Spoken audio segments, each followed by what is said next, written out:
Hola. Soy Sofía, tu host de IA. Gracias por conectarse a la transmisión. Tengan listos sus cuadernos. O peguen este link en Notebook LM para que la IA les ayude a preparar un resumen, notas y apuntes. Esta es la agenda para el episodio de hoy. 1. Visión ciudad digital. 2. Tecnología transforma ciudades. 3. Retos urbanos Ecuador. 4. Rol sector privado. 5. Data para soluciones urbanas. Nuestros anfitriones nos esperan en el lobby. ¿Listos? Empecemos.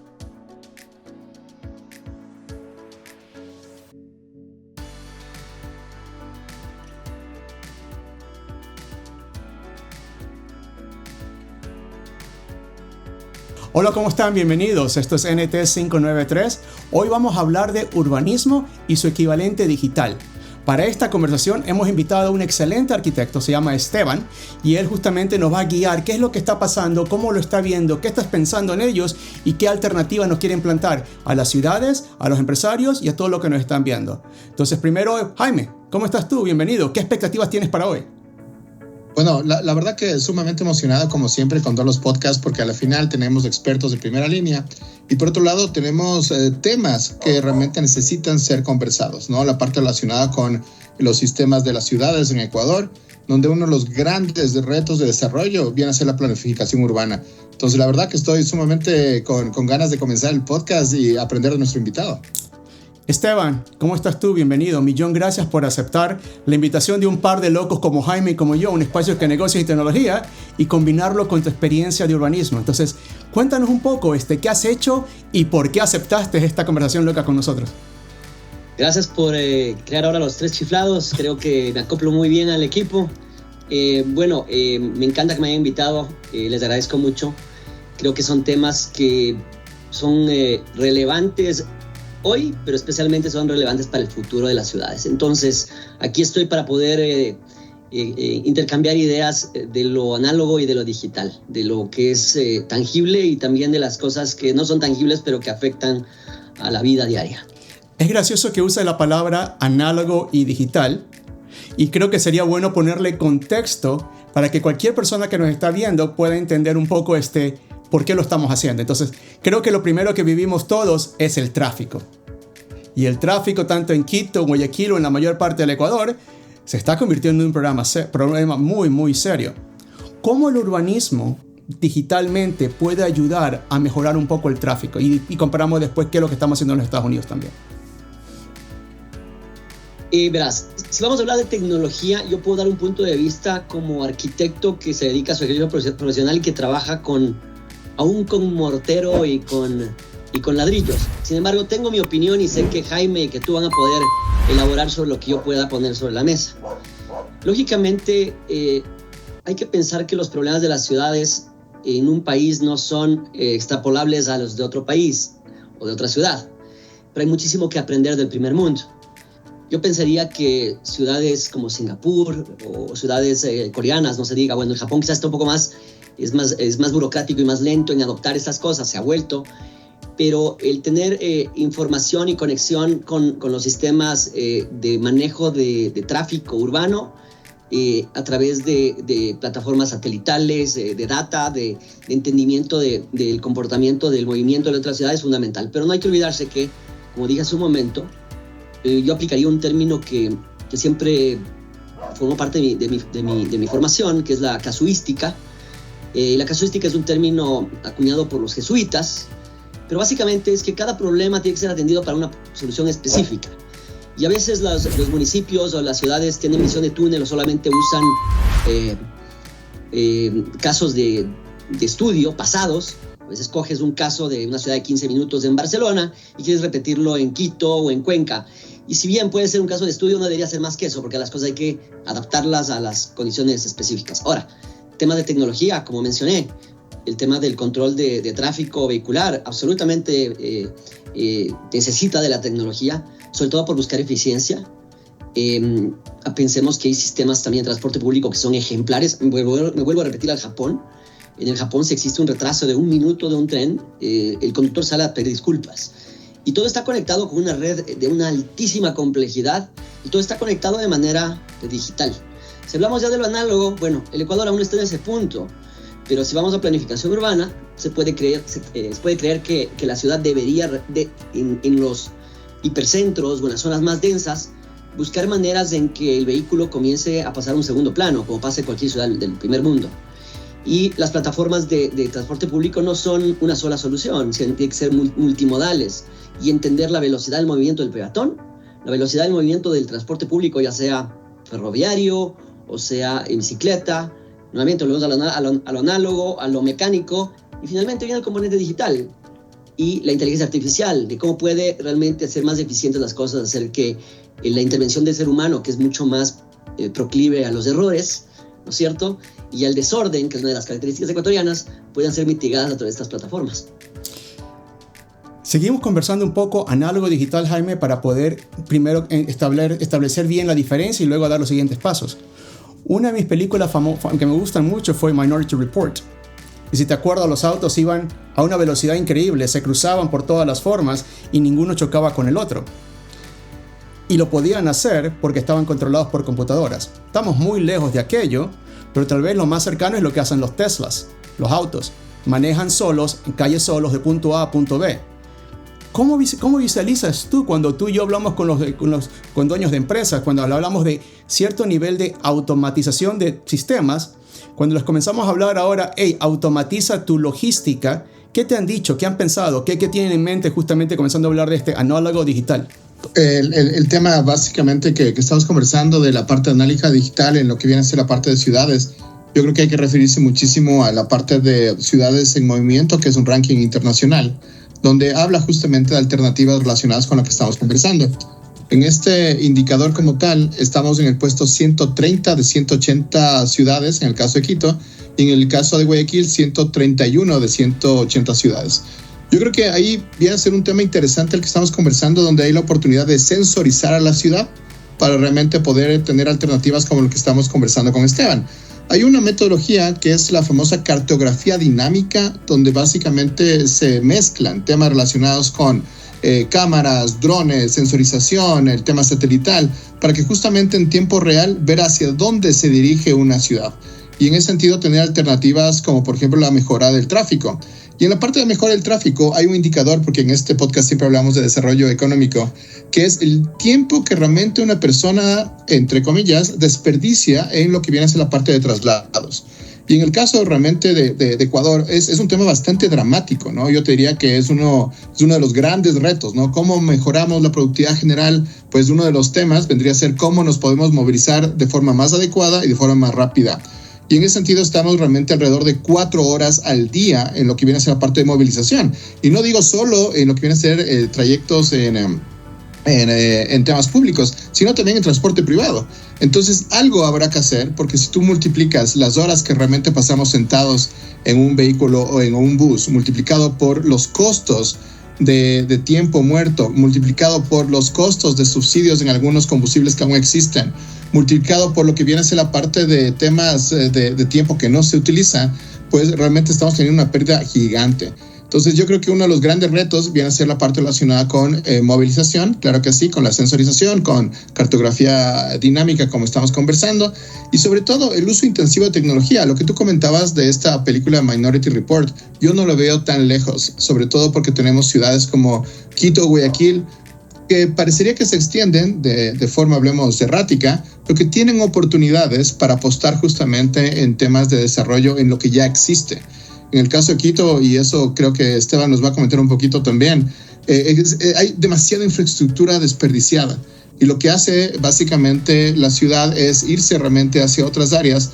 Y ahí hay un problema también de eficiencia, porque tienes que llevar servicios, no solamente agua, luz, el tema de sistemas de manejo de aguas servidas, sino también de otro tipo de servicios, hospitales, escuelas, colegios, creando realmente un caos. Entonces yo te diría que hay una oportunidad fantástica, enorme, y una de las herramientas que se podría utilizar es como Quito y Guayaquil, que son los dos referentes, hablemos, donde existe la mayor cantidad de población ecuatoriana, pueden moverse en este ranking, por ejemplo, del puesto 130, 131 al top 50 quizá en 30 años. Esteban mencionó una palabra que a mí nos gusta mucho a ti y a mí, Jaime, que se llama casuística, y tiene que ser basado en datos. Entonces, dejen poner primero otra analogía siguiendo análogo digital. Creo que todos jugamos alguna vez el Atari, Y nuestro juego favorito en su momento era justamente el Breakout. Eran barras, círculos y lo que fuere. Y creo que también hoy hemos tenido la suerte los tres de poder jugar Fórmula 1 o FIFA. Y la diferencia de generación, o sea, de la calidad de los gráficos, los movimientos, es abismal. Ya casi no se sabe los juegos de hoy día, si son reales o no reales, lo que esté pasando. Mi punto es, volviendo al tema análogo, digital y urbanístico. ¿Cómo tú, como un arquitecto, o cómo tú, ayudando a la ciudad, generan la suficiente cantidad de datos para no estar en la sección de breakout, con mínima cantidad de cosas, a un nivel FIFA o Fórmula 1 hoy en 2025? ¿Cuál es la conversación? ¿Qué es lo que están haciendo? ¿Qué acceso a qué tipo de cosas tienen y cuántos datos están generándolos? A ver, es una gran pregunta que rara vez se la plantea en la academia, pero que no quiere decir que no haya respuestas en la academia. Yo no he formado parte de la academia. Yo, como dije, estoy en el ámbito profesional independiente, pero existe una cantidad de datos importantísima, porque en los últimos años tenemos una cantidad suficiente y abundante de urbanistas que se han formado de excelente manera con doctorados fuera del país y que tienen estudios muy extensos de esto. Pero volvamos al tema un poquito para atrás, porque si bien este es un programa que habla mucho del futuro, el Ecuador aún no tiene los cimientos para eso. Entonces me voy a ir un poquito para atrás.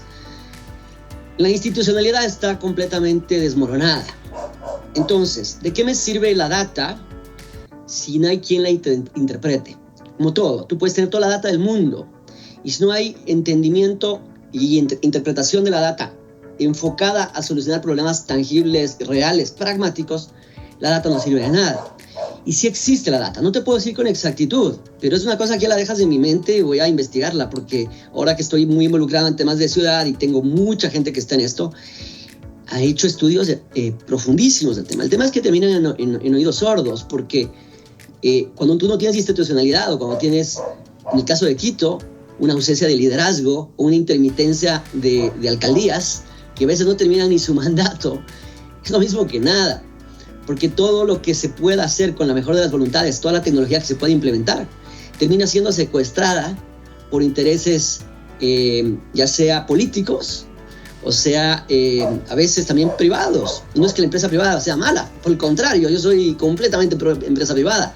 El tema es que la empresa privada tiene que tener una conciencia ética y conectada con el ciudadano, no vive en un echo chamber, ¿no es cierto? Entonces me pego un rato, voy a ser un poco aquí como el que voy a aterrizar y me voy a volver análogo, pero no porque me encantaría hablar de tecnología más, y esta analogía que hiciste de Breakout, que casualmente creo que la programación inicial fue hecha por Steve Jobs, porque Nolan Bushnell, que fue el fundador de Atari, uno de sus primeros empleados fue Steve Jobs. Y Nolan Bushnell decía que era un apestoso, que no se bañaba. Y él fue el creador. Mira que es una excelente analogía la que haces, porque Breakout puede ser un sistema muy, muy simple, ¿no? Una pelotita que va rotando con unos cuadritos de arriba, y la evolución es enorme. Pero por supuesto ha ido al ritmo de un avance tecnológico y de un advenimiento de Silicon Valley y todo, que culmina en lo que estamos viviendo hoy. Entonces a Quito sí, se lo puede ir incorporando, creo que sobre todo en términos de política pública y de tecnologías para ser más eficientes, comenzando con los trámites, con los temas de normativa, porque la normativa también es manipulada y mal usada. Yo creo que la tecnología podría ayudar a eliminar el componente humano y corrupto, podría estar reemplazado por elementos automatizados. Yo creo que ahí hay una oportunidad, esa es mi opinión. Y cuando hablaste de Quito y Guayaquil, Jaime, ¿no es cierto? No nos olvidemos que hay una ciudad ecuatoriana que funciona muy bien, que es Cuenca. Entonces, yo no sé en qué número está en el ranking, pero no hay que mirar muy lejos. Mucha gente tiene mucho pesimismo de Quito, pero yo les pregunto, bueno, ¿qué? ¿Medellín no es ahora un parangón del urbanismo, y Medellín de los 90 era el infierno en la tierra? Entonces, yo tengo mucho optimismo, pero tenemos que tener gente como ustedes y gente que realmente le interese el bienestar, el progreso, y que no nos quedemos en la conversación y en la corrupción. Excelentes puntos y gracias por las palabras. Con Jaime somos muy creyentes de que está el Estado, obvio, tenemos las ciudades, por supuesto, Pero somos fiel creyentes de que a lo mejor las empresas son las que tienen que dar un poco el cambio. Y comencemos a combinar un poco estas ideas porque estamos hablando análogo, digital, casuística, datos, cuántos datos. Y te dejo para que vayas a investigar. La matemática, porque olvídate de tecnología. La matemática dice que para que haya una Smart City necesitas terabitios de datos. Que una ciudad genere terabitios de datos y eso es un número enorme por día. Después discutimos cómo llegamos. Entonces, pero vámonos ahora justamente a la empresa, Jaime. Si tú y yo tuviéramos que hacerle una recomendación a un ejecutivo de cualquiera de las empresas del Ecuador que quieren abrir o expandirse usando el tema urbanístico, ¿qué nos están pidiendo? ¿Qué nos están diciendo? ¿Le pongo un piso más al edificio? ¿Compro el edificio que está al lado mío y hago el espacio? ¿O me voy al otro lado de la ciudad para tomar tipo de ventajas? ¿Qué es lo que te dicen? ¿Cuál es la creencia? ¿Qué tan análogos, digitales, antiguos, modernos son ahora pensando, incluso después de COVID? ¿Qué has escuchado?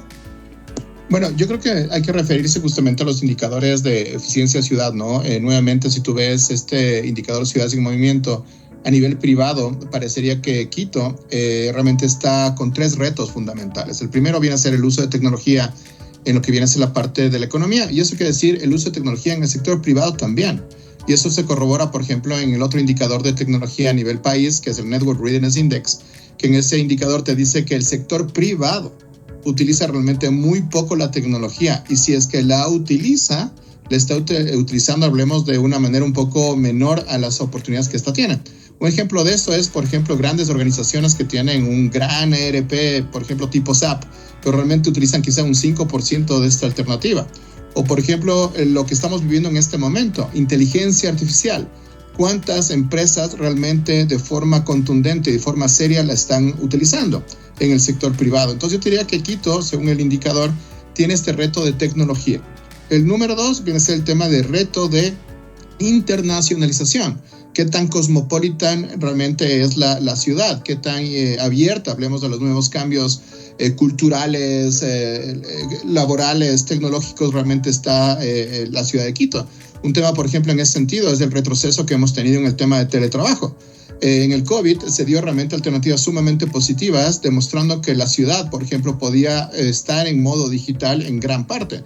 Pero ahora que realmente existe cierta normalidad, volvimos realmente a tener estos jefes dinosauricos que a veces también te dicen, oye, tienes que volver a la oficina y quiero verte ahí, ¿verdad? Entonces este tema de la visión de las cabezas a nivel empresarial, yo te diría que es muy poca. Existen referentes increíblemente positivos de nivel privado, pero realmente son unicornios, realmente no es la mayoría, y eso realmente demuestra el tema del desarrollo de bienestar medido en PIB. Y por último, viene a ser la parte de la planificación urbana, donde increíblemente, y ahí me gustaría como arquitecto que Esteban nos comente un poco, ¿por qué realmente se apuesta al desarrollo desde cero, lo que se llama básicamente en inversiones Greenfield, y no realmente se apuesta en lo que viene a ser la parte de inversiones Brownfield, donde quizá existen alternativas interesantes? Si tú ves, por ejemplo, todo el centro norte de Quito, existen muchos edificios que realmente están, hablemos, con poca utilización, que incluso muchos de ellos están siendo cerrados. La parte, hablemos, centro norte de Quito, donde realmente tienes grandes extensiones que no se utilizan y que realmente están dando paso a que tengas una ciudad que en la parte tradicional se vaya muriendo, ¿verdad? Y generando alternativas satelitales que parecería tendrían un mejor bienestar, pero que realmente la capacidad de movilización es realmente muy negativa. Entonces yo te diría que en el caso de Ecuador, en el caso de Guayaquil, en el caso de Quito, siguiendo estos indicadores internacionales, hay una oportunidad bien interesante de apostar a lo que ya existe. Y ahí justamente viene a ser la parte que nos comentaba también Esteban. Esto es posible siempre y cuando la corrupción y los costos, pasos y tiempos para generar la parte urbanística se reduzcan. Hay otro indicador, hablando de indicadores, que se llama el famoso Doing Business, y una de las grandes problemáticas que existe realmente en este indicador es el permiso de construcción. Es realmente uno de los grandes dolores de cabeza en lo que viene a ser la parte de Ecuador, en Quito, en Guayaquil, y este indicador nos pone incluso en los últimos 20 puestos a nivel global. Y eso quiere decirte que realmente te dicen, oiga, ¿quiere invertir? O tiene a alguien que le ayuda dentro de la institución, ¿verdad? O realmente le dicen, oiga, no. Y por otro lado, el tema de planificación, y con esto acabo, de planificación en lo que se hace, y te pongo otro ejemplo que sí nos afecta, hablemos de personal, que se hacen, por ejemplo, estadios en ciertas alternativas, y es, usted verá qué hace realmente con el tráfico de los estadios. Usted verá, ¿verdad?, qué hace con lo que viene a ser el tema del tráfico afectando a los vecinos. Y como realmente el nivel empresarial es bastante oligopólico y tiene una fuerza importante, pues a la final los vecinos tienen realmente muy pocas oportunidades para desarrollar un mejor bienestar de vida. Entonces, para resumir, internacionalización, tecnología y sobre todo la parte de planificación urbana efectiva, eficiente, pensando en generar riqueza. Son increíbles los puntos que todo lo que has dicho. Me encanta, y perdón que te interrumpa, Edgar, porque aquí sí me prendiste la mecha, que más creo que es neurálgica. Casualmente yo tuve una entrevista en la que a veces con el formato corto es difícil profundizar. Voy a comenzar por el final, ¿sí? Voy a dejar la tecnología voy a comenzar por lo que terminaste. Y quiero que entendamos cómo funciona, en este caso, Quito, ¿ya? Yo ayer hice un resumen desde arriba para abajo. Quito tiene una especie de movimiento, se lo juega como un tablerito de checkers a merced de una cantidad de intereses a partir del 2009, que fue la última alcaldía que tuvo continuidad, que fue la de Paco Moncayo. Entonces te voy a resumir. Termina Paco Moncayo, entra Barrera, por supuesto, apadrinado por la fuerza del partido político hegemónico de Rafael Correa, que tuvo además continuidad y tuvo además del apadrinamiento de tener los recursos. Y ellos lo que hicieron es concentrarse por sus ideologías o por lo que sea, o por su miopía, solamente, no digo que esté mal, hicieron bien, pero solamente se concentraron en lo que les convenía electoralmente en periferias. Quiere decir que el hipercentro de Quito quedó abandonado. Pasa Barrera, entra Rodas y se invierte la película, porque ese es el péndulo, ¿no?, político. Se invierte la película, y si bien Rodas cumplió su mandato, que fue el último que cumplió su mandato, ellos a través de la Secretaría de Territorio comenzaron a implementar unas herramientas que sonaban muy bien en papel y no estaban mal en esencia, que era fomentar la intensificación del uso de suelo, porque Quito se mueve de norte a sur y tiene dificultad de crecer este-oeste por su enclave geográfico. Se inicia lo del metro, que nuevamente es una línea de metro, literalmente una línea que va de norte a sur, o sea, así como una red de transporte público, no lo es. A mi criterio debía haber sido por arriba, y debía haber tenido, primero por costos, y segundo debía haber tenido un sistema multimodal como tiene Medellín para mover a las laderas por metrocables, porque la gente, claro, llega a su estación y de ahí tiene que subirse a las faldas. Entonces, bajo este criterio, lo que deciden con la Secretaría es que van a implementar un sistema de ecoeficiencia. Es decir, para incentivar a la empresa privada le decían, ok, te voy a dar un mayor uso de suelo y tú vas a poder comprar más pisos a cambio de estrategias medioambientales. En papel, maravilloso, porque lo que está diciendo es, vamos a concentrar el uso mixto para que la gente tenga que desplazarse menos. Esto está bien en concepto, ¿sí? Es decir, en un terreno de 1000 metros ya puedo hacer de 30 pisos. Ahí apagué mi cámara por algún error, me disculpan, no sé qué aplasté. vuelvo a activarla, me disculpas. Entonces, esto suena bien en papel, pero lo que sucedió es que pasamos, en cambio, a una activación tan potente del hipercentro que termina en la Gaspar de Villaruel, ¿no es cierto? Y que los partícipes privados supieron aprovechar legítimamente la oportunidad, y a veces no tan legítimamente la oportunidad, pero sí para entrar en ese tema ahorita, porque son otros temas, y de repente la ciudad comenzó a hacer algo que no es Quito, desde mi punto de vista. Porque yo ayer hacía las preguntas en radio. A ver, hay que hacerse la pregunta. ¿Queremos ser Miami? ¿Queremos ser Panamá? ¿Queremos ser Manhattan? ¿Queremos ser Las Vegas?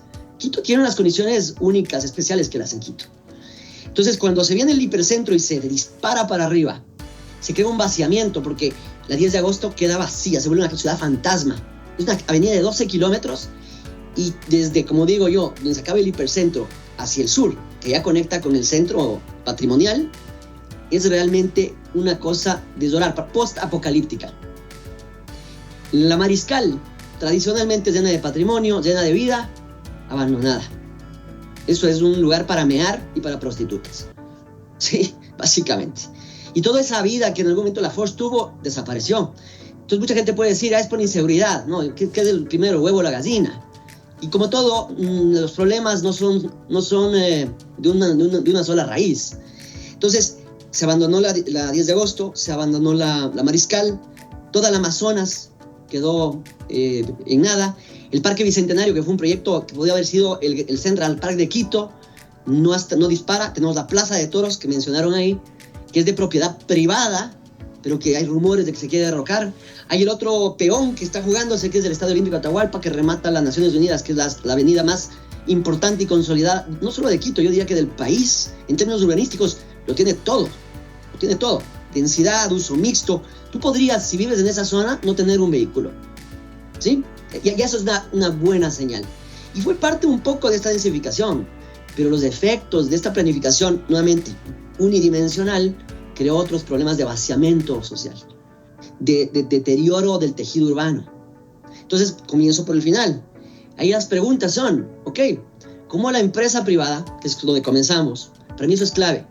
Yo hablaba de que la empresa privada puede cumplir un rol importantísimo y de hecho lo cumple. Está atrasado en tecnología, así lo has descrito tú con data, Jaime, que eres una persona absolutamente de data. Y yo voy a hablar también a veces de cosas intangibles, porque hay una memoria histórica, hay una sensación de pertenencia, hay unos elementos intangibles que hacen que el ciudadano cuide su ciudad y que además sienta que forma parte de una comunidad. Y parte del urbanismo es eso, cómo unes la tecnología al ser humano y cómo entiendes el comportamiento de las personas, ¿ya? Y en eso, en mi ejercicio profesional he podido practicar mucho en 20 años. Es cómo logras entender cuando vas a diseñar una casa. Vamos a la tipología de una casa. A mí me interesa qué es lo primero que hace cuando se despierta, qué hace antes de acostarse. Es decir, cada casa es el resultado de su habitante, del lugar en el que está, en el tiempo en el que está. O sea, la ciudad hay que tratarla de esa manera y la tecnología es una herramienta increíble y la empresa privada es fundamental. Es primordial, estas alianzas público-privadas, si logramos solucionar la institucionalidad, la velocidad de la tramitología, que como tú bien dices, el permiso de construcción, hay una cosa para conversar larguísimo, porque yo lidio con eso todos los días, es algo abismal. Las reglas de juego te están cambiando más o menos una vez al mes, desde las reglas de arquitectura hasta el famoso PUCS que entró en noviembre del 2022, ya va por su cuarta revisión. Quiere decir que el plan de ordenamiento, es decir, que el PUCS quiere decir plan de uso y gestión antes era de suelo, y ahora es plan de uso y gestión y uso de suelo, o algo así. Ya no me importa, es cuestión ya de nombres, lo que importa es el fondo. Pero ¿de qué nos sirven las reglas o las normas? Si las normas, puedes escribir 100 normas, pero si no hay quien las implemente, quien sea eficiente para poderlas poner en marcha, da exactamente lo mismo. Entonces volvemos a una mentalidad, un ecosistema, una psiquis burocrática, ineficiente y que no piensa en el bienestar colectivo. Entonces el hipercentro lo que hizo es vaciar el resto. Ahora la pregunta es, ¿cómo metemos a la empresa privada? Te voy a hacer un ejemplo. El 10 de agosto está llena de los headquarters de grandes empresas ecuatorianas. Te voy a dar 2 ejemplos. Casavaca está ahí. Semaica está ahí. Una de las empresas constructoras más paradigmáticas de la historia del movimiento moderno de Quito. Y eso no quieren moverse a Cumbayá.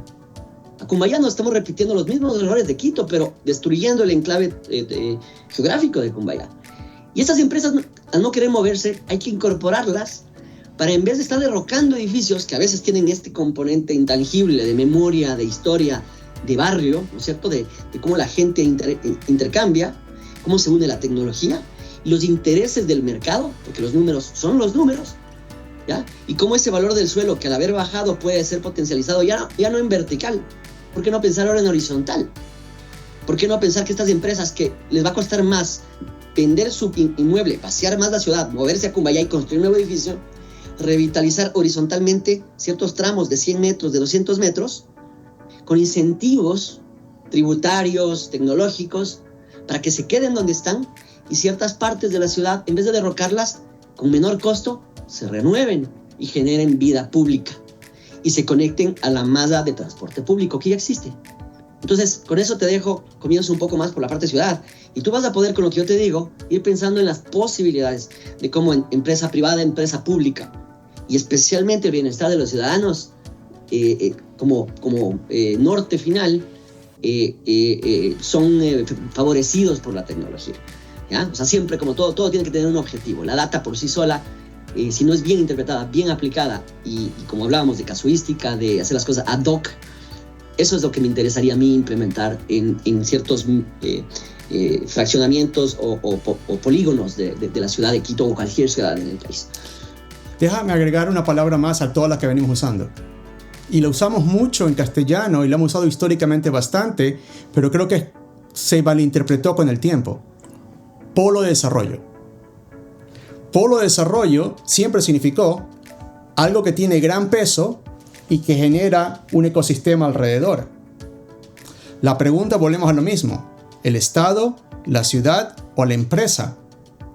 Y creo que con los ejemplos que tú mencionas y los ejemplos a ciertos niveles, por ejemplo acá en la Florida, la empresa es el polo que comienza a generar ecosistemas, economías en su inmediata geografía alrededor de ella.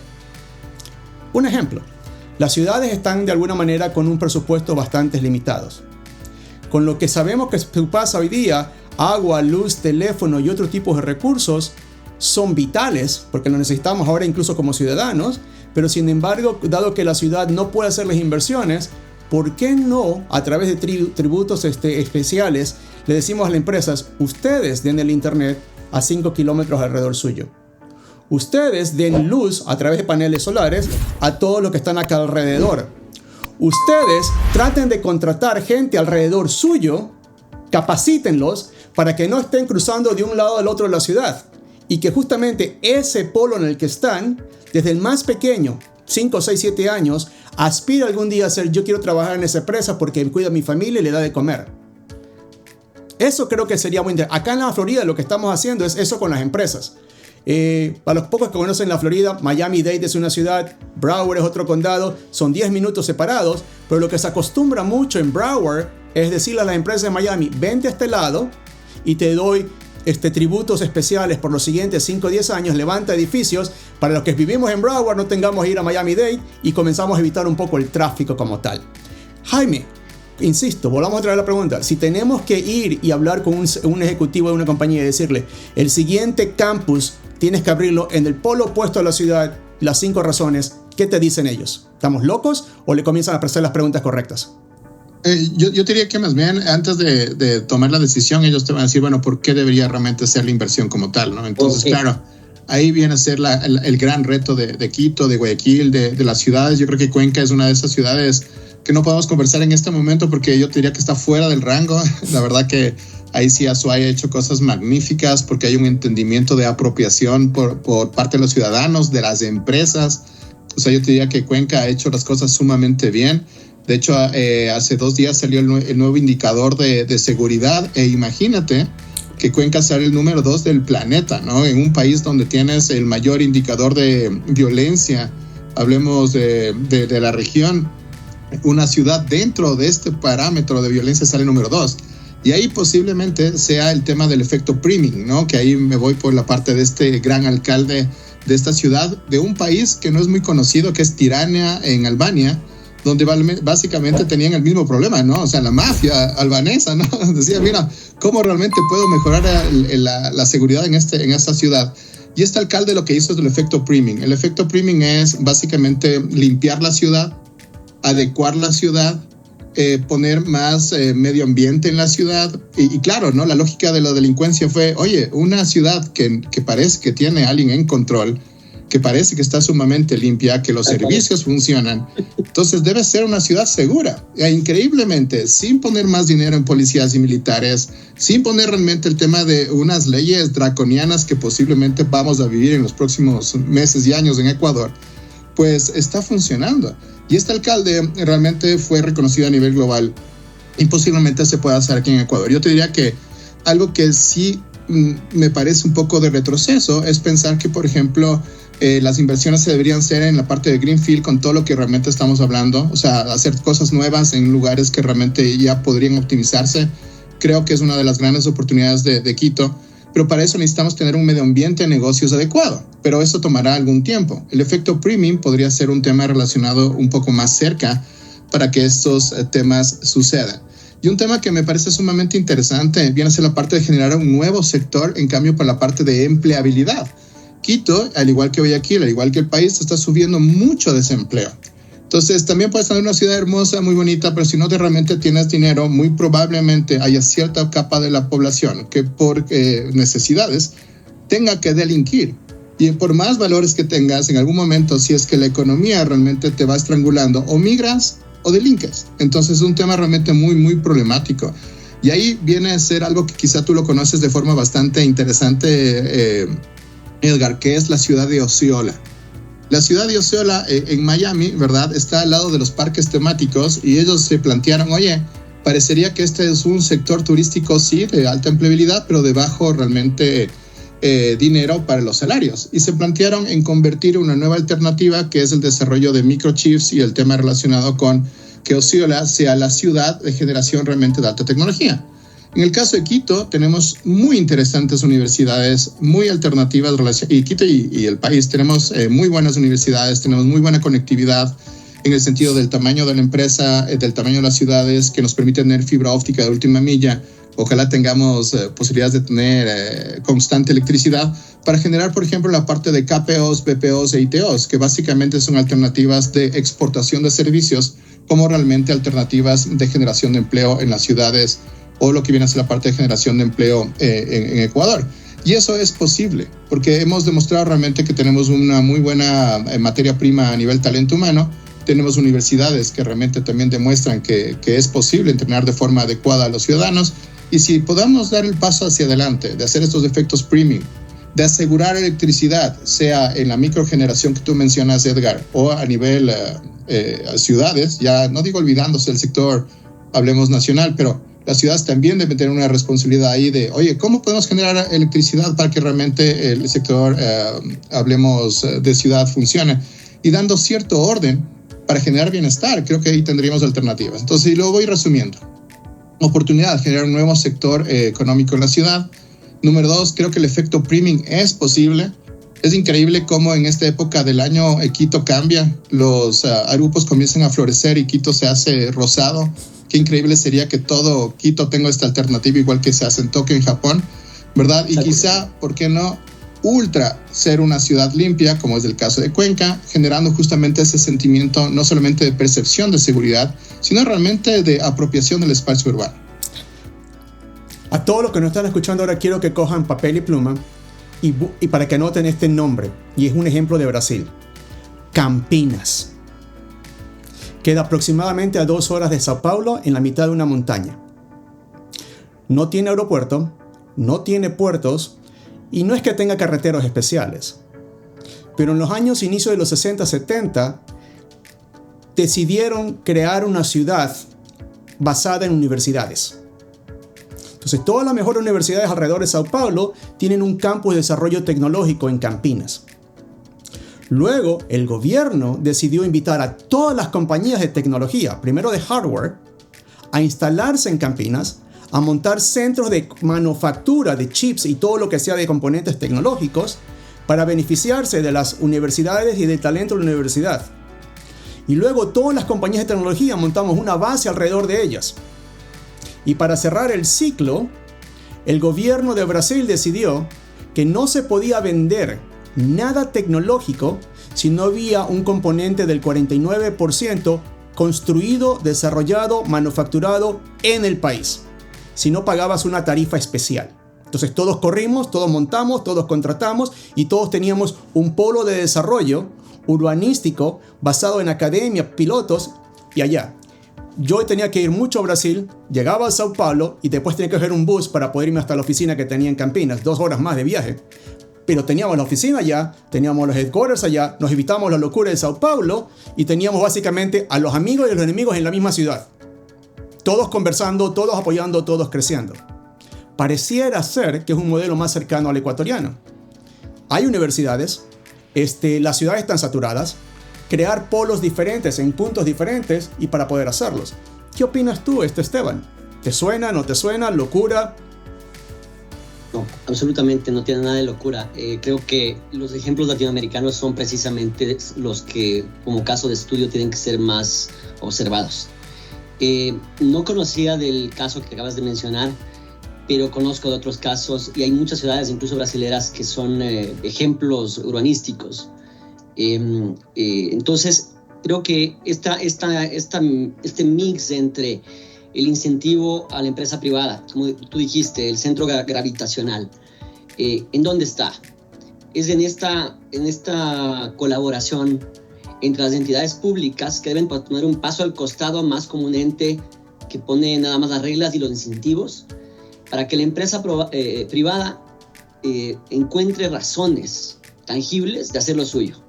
Y el tercer componente son los técnicos de ciudad. Porque ¿qué pasa? Las decisiones, a diferencia de los países de primer mundo o Brasil, como Curitiba o Campinas, que estás diciendo, porque Curitiba es la otra ciudad que tiene enormes ejemplos de resultados como los de Medellín, similares a los nuestros, digo, ¿no? Debería realmente, no solamente la empresa privada, sino los gremios de profesionales, las cámaras, es decir, los técnicos, tener espacio dentro de las decisiones gubernamentales y de planificación urbana. Porque resulta ser que quienes están en las secretarías o están en el cabildo, no hay un solo arquitecto, no hay urbanistas. Estoy quizás exagerando, capaz ha habido alguno o alguno ha pasado para ahí oliendo el lugar. Entonces es como que tengas un comité médico y ninguno de ellos sea médico, y tú tienes una ciudad que está enferma. No la vamos a curar nunca. Entonces yo ahí es donde cogería las tres componentes que estamos hablando, ¿no? Empresa privada, ¿no es cierto? Cómo hacemos que el polo se centre ahí, cómo lo público se vuelve solamente un regulador, pero bajo eficiencia, usando tecnología, ¿verdad? Eso no quiere decir eliminar empleados necesariamente, pero eso es una cosa también necesaria. Y al mismo tiempo generar, como decías tú, empleabilidad, porque el tema de la seguridad no es un tema unidireccional. O sea, aquí el Ecuador tiene tantos frentes que resolver. Yo sí soy en eso, quizás suena naif, pero creo que con la planificación urbana, gran parte de esos problemas enlazados con sentido común, con un real sentido de ética y de civismo, es decir, no pensar como el chip que los ecuatorianos tenemos, los latinoamericanos tenemos. El ecuatoriano especialmente, porque es donde yo vivo, uno pone direccional en un carro. La direccional está hecha para indicar que quieres curvar a la derecha o a la izquierda. Y el momento que pones direccional, lo que hace el carro atrás es acelerar para no darte paso. El momento que alguien barre su vereda, lo que hace es barrer la basura de su vereda a la del vecino. Entonces, creo que todas estas políticas, cuando uno tiene algo bello, algo bien hecho, bien pensado para los seres humanos, lo tiendes a cuidar. Tienes que generar participación de la ciudadanía, no solamente de los municipios, es decir, cómo creas políticas de desarrollo sostenible en el tiempo para generar barrio, para generar comunidad. Y en ese sentido creo que todo lo que estamos hablando aquí, yo espero y voy a tratar de que se difunda lo que hemos hablado aquí, porque son temas que rara vez se hablan en la academia, nunca se hablan en la parte gubernamental, y la empresa privada, como tiene sus urgencias de rendimiento, a veces se queda aletargada con la velocidad de la tecnología. Yo no creo que si no se les logra empaquetar bien a la empresa privada los beneficios tangibles que le puede traer la tecnología, eso simplemente la inercia les gana y siguen haciendo las cosas como se hacían en los 80. Eso está pasando. Te pongo un ejemplo. Una de las cosas que lanzó un poco mi visibilidad, podemos decirlo así, en estos reclamos públicos fue el tema de las vallas. Quito, en términos generales, es una ciudad que tiene 115 vallas legales con una normativa que está claramente establecida, que determina distancias entre ellas, dimensiones, etc.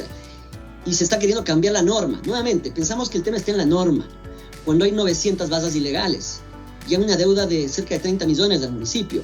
Entonces, ¿qué te hace pensar? O sea, yo puedo hacer 10.000 leyes, pero si no hay un ente que hace que se ejecuten las leyes, ¿ya? O no hay la voluntad para que se ejecuten, uno también se pone suspicaz y dice, bueno, a ver, ¿qué está pasando? Quiere decir que el municipio o las leyes están sirviendo a intereses privados que no están, que están realmente abusando del sistema y que además tienen cooptado también a los que están en las mesas de los cabildos. Entonces hay cosas que limpiar. Yo creo que en estas tres aristas que acabamos de hablar, dejándole a la empresa privada el mejor ecosistema posible para desarrollarse, pero no de manera voraz, no de manera canibalística, sino entendiendo que el bien común, el bien de la ciudad, es el bien también de todos los ciudadanos, desde el que está más arriba hasta el que está más abajo. Entonces me encanta saber que podemos tener una conversación de este tipo y el conocimiento de Jaime y tuyo, Edgar, para mí como una persona que está en el día a día de la arquitectura, es también un abrir de ojos. Sigamos poniéndole más variables, porque creo que eso es lo interesante de esta conversación. No estamos viendo el cuadrado, ya estamos viendo el cubo. porque son varios lados. Y no solo estamos viendo el cubo, sino que estamos comenzando a ver el cubo Rubik, porque son varios cubos dentro de un cubo. Y esa es la realidad de lo que está pasando. Entonces, pongamos a la conversación un tema más que se llama el Digital Twin, el gemelo digital de todo lo que hemos venido hablando. Sabemos los problemas del Estado una vez más, los problemas de las ciudades. Concentrémonos un poco en las empresas y comencemos a comparar un poco qué sucede. Las empresas en el Ecuador, como bien acotas, siguen actuando en un modelo de los años 80. A pesar que tengan SAP, a pesar de que tengan internet, a pesar de que tengan fibra. Tú mencionaste el ejemplo de las vallas. Sin embargo, todos los ecuatorianos tenemos un celular. Y básicamente es una valla. No necesitas vallas. No deberíamos necesitar vallas. Sin embargo, aquí viene la pregunta del millón, y es lo que trato y es parte de la razón de este podcast. Meta, Microsoft, Google, Amazon no existen en el país. Los usamos, pero no existen. Entonces, ¿cómo una empresa puede usar un celular como una valla para cualquier tipo de cosa que quiera promocionar? Obviamente la empresa no tiene los recursos tecnológicos, no tiene la capacidad, no hay empresas que se dediquen a esto. A lo mejor es la ciudad, a lo mejor es un nuevo emprendimiento, a lo mejor es la misma empresa que tiene que crearse una. Ejemplo, Amazon tuvo que inventarse el Amazon Web Service, AWS, para poder subsistir como compañía y ser la compañía digital que conocemos todas. Y la gracia de este AWS es que factura 60 billones con B. Solo ella. Y esa es la que proporciona toda la infraestructura tecnológica al Amazon que conocemos. A lo mejor eso falta en el Ecuador como plan de desarrollo urbanístico. Porque otra vez, los celulares son mini vallas. Pero cuando voy por lugar, nadie me dice nada en el celular. De hecho, todos trabajamos de gratis para Google. Jaime, tú a veces conversamos esto. ¿Cómo tú crees que Google sabe el tráfico en cualquier parte de la ciudad? ¿Qué te has pensado? ¿Qué te ha dicho? Ahí entra la cartografía dinámica, ¿no? Como tal, y como tú siempre comentas, ¿no? Tú eres experto en la parte de datos. Y claro, ¿cómo realmente podemos reemplazar las vallas por marketing digital? Es uno de los grandes retos. De hecho, Quito increíblemente fue la primera ciudad del continente que hizo realmente una normativa para el cambio de letreros o identificación de comercios en el centro de Quito. Y después como que nos dormimos, ¿verdad? Y dejamos que estos monstruos, ¿verdad? Que generan muy poco valor a nivel realmente de negocios, pues ahora se disparen. Con poco control las que son, hablemos fuera de la norma, con algo de control los que están dentro de la norma. Entonces, nuevamente yo creo que ahí entra una oportunidad enorme de la digitalización general de la ciudad. Y la ciudad, Smart City como tal, se fundamenta en el uso tecnológico de los ciudadanos. Y yo creo que sí ha habido algunos pasos, pero creo que realmente lo importante viene a ser que las cabezas tomen las decisiones.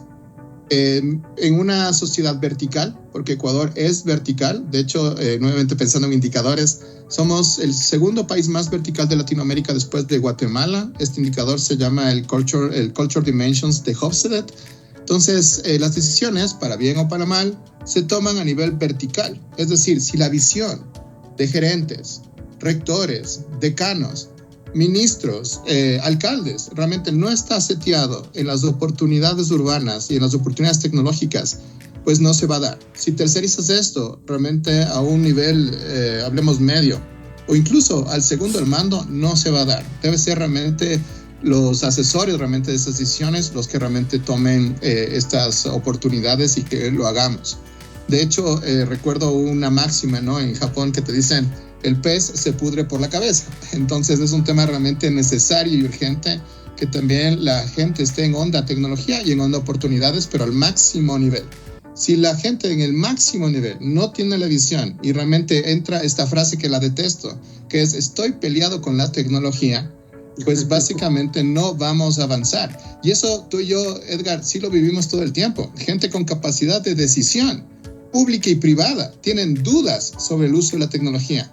Gente con capacidad incluso económica tienen dudas sobre la parte de tecnología. Y yo siempre cuento esta anécdota en COVID. La que hacía comercio electrónico era la tienda de barrio. No era el gran retailer que nos hacía levantar a las 4 de la mañana para hacer realmente fila y comprar alimentos. O sea, un retailer que gana $2,000 millones no le dio la gana de utilizar realmente comercio electrónico. Mientras la tienda del barrio tenía un grupo de WhatsApp que decía, Bessie, qué le vendo? Entonces ahí te das cuenta un poquito la parte relacionada con la dimensión, ¿no? Gente con capacidad económica, gente con capacidad de decisión, no le da la gana realmente de utilizar las oportunidades en tecnología, y eso realmente tenemos que preocuparnos, porque si una realmente gerencia y si realmente una élite quiteña realmente no está en onda de las oportunidades, pues no vamos a avanzar. Y ahí creo que Esteban también tiene mucho que comentar, porque recientemente se está pensando en este derrocamiento, hablemos de la Plaza de Toros de Quito, ¿verdad? Y alguien decía, derroquemos el Estadio Olímpico Atahualpa, cuando por ejemplo el centenario de Uruguay tiene realmente 6 veces más PIB per cápita. Ninguna élite uruguaya se dice, oye, ¿y si derrumbamos y hacemos edificios? Nadie se lo plantea así. Lo que dice es, oye, más bien hagamos algo con lo que viene a ser la parte del centro de Montevideo para realmente hacer lo que es el tema de hotel boutiques, alternativa realmente de generación de tecnología, como si posiblemente también ya está pasando o ha pasado hace muchos años en Cuenca.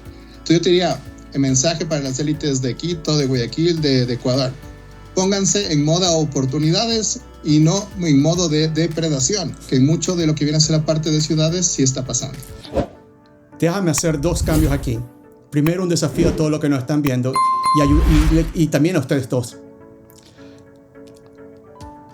El tema yo creo que no es el uso de tecnología. Yo creo que es la ignorancia de lo que la tecnología puede hacer por ellos. Entonces aquí va el primer desafío.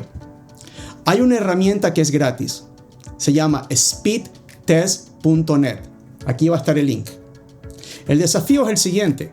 Quiero que los que nos están viendo en sus casas, con el Wi-Fi o con el celular, corran el speed test. Les va a dar 2 valores: la velocidad de bajada y la velocidad de subida. Y comparen contra el plan que ustedes pagaron y contrataron. Se van a sorprender. ¿Por qué? Porque si no tienes buena velocidad de bajada y subida, primero, si no es lo que pagaste, te están quitando dinero, por obvias razones. Pero lo más importante, en un mundo para que lo que Jaime menciona y lo que queremos hacer del mundo digital, si estas bajadas y subidas no son equiparables, hay un problema. De hecho, el fenómeno que se está viendo mucho es que la bajada se mantiene y cada vez revenden pedacitos de las chiquitas. Quiere decir que los 3 compartimos, el cuarto comparte, el quinto comparte, y como resultado el sexto que llega cada vez tiene menos. Es un problema urbanístico. Entonces hagan el speedtest.net y miren qué velocidad tienen en su celular con la red de datos y con su velocidad de fibra que les llega a la casa, y se van a ver. ¿Y por qué digo esto? Para que como sociedad empezamos a exigir nuestros derechos digitales que venimos hablando con Jaime. Aquí va la parte para ti también, Esteban. Porque justamente si es un nuevo desarrollo de polo o algo que justamente es una nueva área o lo que va creciendo, ¿qué normativa o cuál es la lógica de qué velocidad de datos debo entregar a este nuevo sector? Te pongo un ejemplo, para variar casos. En los Estados Unidos hay una ciudad que se llama Kansas City. Básicamente una ciudad universitaria. Y tiene un equipo de fútbol y esa es toda la ciudad. Google decidió convertirse en el padrino de esta ciudad, como piloto masivo. Y el objetivo de Google era tener 1 gigabyte por segundo de rotación de toda la velocidad de datos. Y montó de todo lo que se pueden imaginar. Yo no digo que seamos Google, yo no digo que tengamos el 1 gigabitio, pero ¿cómo hacemos desde el punto de vista urbanístico para que velocidad no sea un problema ni en Quito, ni en Guayaquil, ni en ninguna parte del Ecuador? ¿Qué piensas tú, Esteban? Aquí dentro del fondo, antes de responder tu pregunta, de la cual primera vez que lo veo desde esa óptica, hay una frase que me gusta, que no recuerdo quién la dijo, es que los expertos son los primeros o los más incapaces de tener visión o entender el futuro. ¿A qué me refiero? Que vivimos en un mundo donde las instituciones y a veces las empresas privadas en los mandos altos están llenas de gurús de sabiduría, entre comillas. Y estos expertos no tienen visión. Como yo he tenido la suerte de nunca trabajar con la empresa pública, esa es una de mis frustraciones.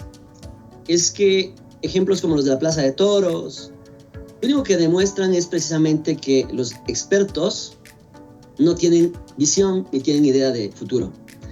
Dicho esto, esta conversación para mí es un abrir de ojos de muchas cosas que sí, las he ido pensando, pero ustedes saben articularlas mejor que yo. Y que me voy a comprometer además de irlas difundiendo en los ámbitos del urbanismo de la ciudad. Y en algún momento retribuiré lo que estamos haciendo ahorita para que tengan oportunidad ustedes de a que un montón de expertos comiencen a abrir un poquito el ojo. Es un tema también de ego, ¿no? Y de protección de sus espacios de poder. Y ahí viene el tema, ¿no? Es entender que la distribución de estos megabytes por per cápita realmente se distribuyan de manera equitativa, igualitaria, y que las empresas privadas puedan entender el potencial que tiene de capitalización, que es lo que le importa finalmente a la empresa, si es que hacen este tipo de intervenciones en espacios públicos y mejoran la calidad de vida de sus potenciales clientes. Lo de las bardas es un enorme ejemplo. A mí se me hace una de las cosas más absurdas que he visto. Porque una cosa es decir Piccadilly Circus, que es un pequeño triángulo, que es como una especie de foco turístico para vender imanes y llaveros, ¿ya? Pero no todo Londres es así. Tú puedes hablar, de Shibuya, casi todo Tokio es parecido a Shibuya, pero ahí te das la pregunta, ¿Quito, eso es lo que tiene que ser? Exactamente, yo hice la analogía que tú dijiste. Yo ya tengo una valla aquí. No solo eso, está al lado del parabrisas de mi carro, ¿ya? Pero el problema es que nos estamos pasando mirando esto y no estamos mirando arriba. Y las empresas que hacen las vallas están engañando a quienes se contratan. Y una vez mencioné esto, dije, aquí también hay una cadena. Y lo puse en un grupo de urbanistas, pero nadie le hizo mucho caso al tema. Dije, hay que entender que es que la empresa tal son unos abusivos. Mira, una empresa grande o el CEO de una empresa grande, hay que comenzar primero que él entienda. Él tiene que manejar 200 cosas y el departamento de mercadeo contrata a una agencia, o sea, existe una verticalidad y esa agencia plantea un plan de medios. Y ese plan de medios, a gusto y beneficio de lo que le conviene a la agencia, le vende una ilusión falsa para proteger una cantidad de herramientas que ya son obsoletas. Y le vende al jefe de mercadeos que lo que quiere es que le aplaude el directorio de cómo subió el 1% de las ventas cuando terminó el periodo. Y el CEO dice, se cumplió la meta, porque no está preocupado. Entonces, realmente las agencias de publicidad también hay que hacerles entender de que ya tienen que comenzar a vender productos que den resultados mucho más rápidos, con menor inversión y no a costa de la ciudad. Entonces, vamos desde abajo, pero vamos también desde arriba. Entonces, encontrémonos en el medio. Pero hay que hacerle entender a que los expertos tengan visión. Yo puse en lo de la Plaza de Toros. No puede ser que lo único que se les ocurra es botarla. Mira, más allá de que a alguien le gusten los toros, no les gusten, eso me tiene sin cuidado, ¿ya? Es muy poco probable que los toros vuelvan a Quito, ¿ya? Muy poco probable, eso es otro tema. Barcelona fue la cuna y convirtió su Plaza de Toros en un centro cultural y comercial. ¿Por qué votar? Es parte de un referente. A veces en Quito o en las ciudades te orientas por hitos, ¿no es cierto? A veces construidos, a veces geográficos. Quito tiene unos hitos geográficos, o sea, tú ya te orientas con el Pichinche, se acabó. Tú sabes exactamente dónde está el norte y el sur. ¿Ya? No tienes ni que pensarlo. Y eso está tapado por vallas. Y está tapado a veces por rascacielos que están vacíos. Que la especulación inmobiliaria es algo que sucede también en Manhattan y en otros países. Eso es otro tema para hablar. Pero me encanta que lo plantees ahorita, así es cómo podemos hacer que la empresa privada pueda, o los expertos puedan entender que estos intangibles, otra vez, lo análogo y digital, como lo intangible puede mejorar lo tangible, que es la ciudad, porque al final la ciudad no puede ser 100% digital. La ciudad es algo físico, concreto, material, que lo vives, que lo sientes. Todos podemos haber conocido algún espacio que nos ha conmovido en cualquier viaje, ¿ya? Y ciudades que dices, oye, ¿cómo quisiera que mi ciudad fuera así? Ahí está la visión, ok, hazte las preguntas correctas y usa las herramientas que el mundo te está dando en el 2025 para que eso pase. Si me preguntas a mí una opinión muy personal, y antes de irnos, yo exploraría a través de la empresa privada convertir a la Plaza de Toros en The Sphere, como en Las Vegas.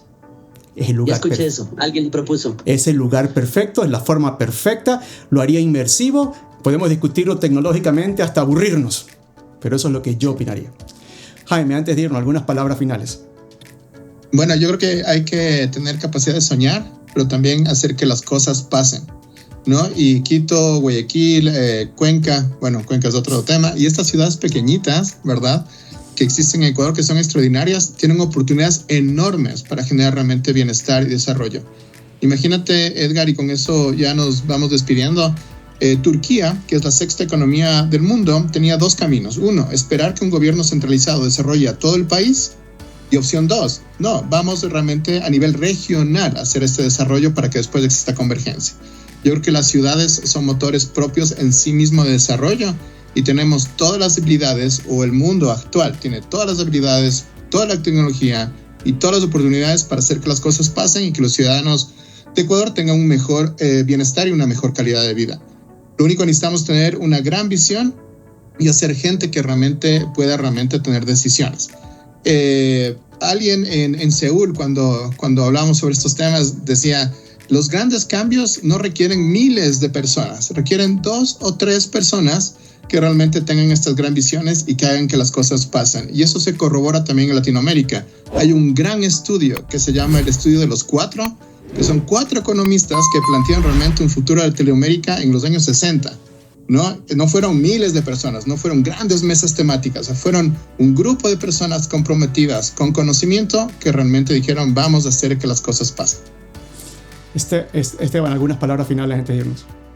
Concuerdo brevemente, mi compromiso, y vuelvo a repetir, yo llevo 20 años un poco en mi echo chamber, de que mi oficina subsiste en un país donde es difícil mantener firme una oficina de arquitectura, y existencialmente ya, ahora que voy a cumplir 50 años, mi objetivo es ser una persona que pueda, porque soy un pragmático consumado. Yo no puedo terminar el día sin haber tenido resultados, porque vengo de ese ecosistema. El haberme metido en estas discusiones, ese es mi único objetivo. Mi objetivo es precisamente, espero yo, si no ser yo la persona o la única, despertar a quienes tenemos visión a entender las cosas como un cubo Rubik's, como tú dijiste. Vamos a jugar ajedrez de 4 dimensiones. Ya dejemos de estar jugando a las canicas. Pero para dar resultados necesitamos trasladar las necesidades de la ciudad a las realidades tangibles, como zanahorias, si quieres, ser un poco hasta astutos de cómo empaquetamos las ideas para a una ciudadanía o a un grupo empresarial o un grupo gubernamental que no tiene una visión. Es importantísimo saber comunicar y saber empaquetar esas ideas para que poco a poco estos expertos, entre comillas, se den cuenta que realmente las posibilidades son infinitas y son permanentemente cambiantes. Porque lo que pensamos hoy, posiblemente tengamos esta conversión en un año y tengamos una conversión muy distinta. No podemos quedarnos estancados y no podemos quedar en el mismo lugar que estamos. Y ese es mi compromiso. Espero yo poder ser, como dice Jaime, una de esas personas que de manera activa o indirecta pueda influenciar en ese cambio radical que necesitamos. A los que nos vieron, como estamos acostumbrados acá, la idea es conversar, discutir, plantear ideas. No cosas que son en PowerPoint, sino cosas que se pueden hacer, aterrizar con los recursos que tenemos en el Ecuador. Los empresarios en el Ecuador son los llamados a dar el primer paso. No esperemos a la ciudad, no esperemos al gobierno. Jaime y yo somos partícipes de una infraestructura, un plan urbanístico digital, que ustedes, empresarios y personas, pueden comenzar a beneficiarse y comenzar justamente a montar productos y servicios para poder mover sus negocios, la economía, sus empleados a un nivel diferente. No es ciencia ficción, son cosas reales que se pueden hacer ahora. Muchos de ustedes ya las hicimos en la pandemia, nos toca volver a hacerlo con alguna un poco más de ayuda. Esteban, Jaime, millón gracias por haber participado, a ustedes por habernos visto y los esperamos en el siguiente episodio de NT 593. A todos gracias, que tengan una excelente semana. Fuerte abrazo. Gracias Edgar, gracias Jaime.